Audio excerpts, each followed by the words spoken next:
So the Advanced Visual Effects program at CEA is for those that want to make the impossible possible. So those that want to create, those that want to work within 3D space and really elaborate on lighting and on composition. How does it make the audience feel and how does it draw that audience in? And also, how does the movement of the entire shot play into the final composition? So in learning the fundamentals of the visual effects pipeline at CEA, that's what really puts the students on the path to discovering what their specialty is going to be and how it's going to make them successful within the industry.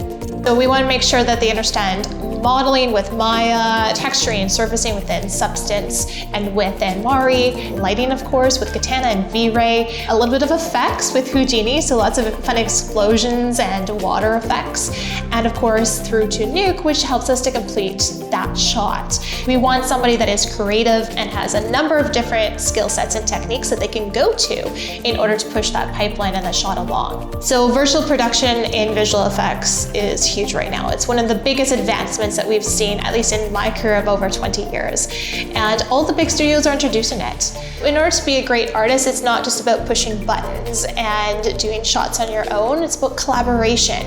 Are you driven? Do you have that passion to do the shot and work on your particular task? Do you go above and beyond for your assignment in class? And do you ask lots of questions?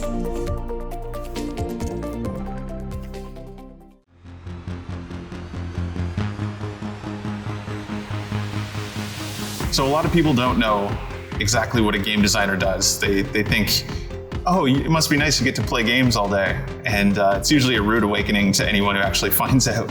Game design as a whole is a very broad spectrum of skills, and we deep dive into a lot of subsets, whether it's building levels in Unreal or Unity, or designing systems through Machinations and Excel. Narrative design, you're coming up with flowcharts for conversations and quests. Students are always working as much as possible on assignments that contribute to their portfolio. So by the end of it, they have a really strong portfolio. They can go get a job in whatever field of game design that they want, whether that's combat design, level design, systems design.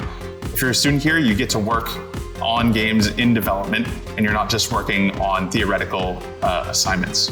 If you're interested in game design and you want to make games and you want to have your ideas come to life and implement them and do a lot of hands-on work, this is the place to be.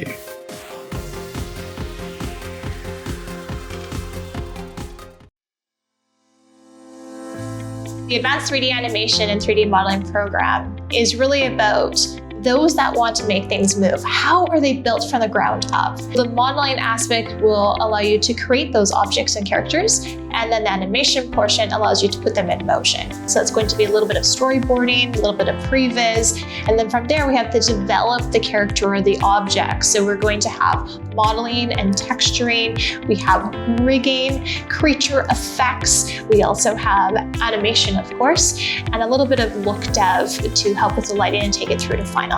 So some of the core software that you're going to learn in the animation program is Maya, ZBrush, Substance Painter, and with Mari.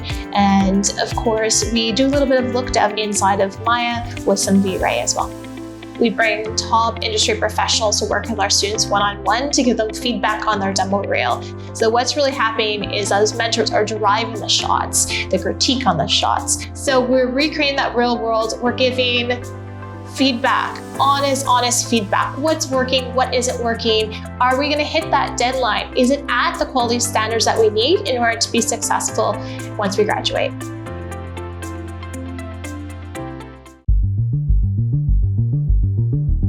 If I can narrow it down to one term, is visual decision making. You need to be able to observe what you see first, then you'll be able to make a decision on what you do with that information. It's almost like a trick question, right? Like you ask people, do you know how to see?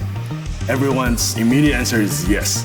And then you ask them how to explain what they see. Let's say on a paper, on a monitor, suddenly there's like this kind of wall they hit because what we see is actually a lot of representation.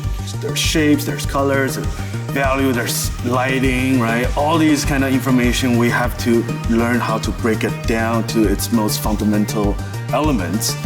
And learning how to piece them all together is really what we do in the foundation. And a lot of students are like, oh, Now I really learn how to see.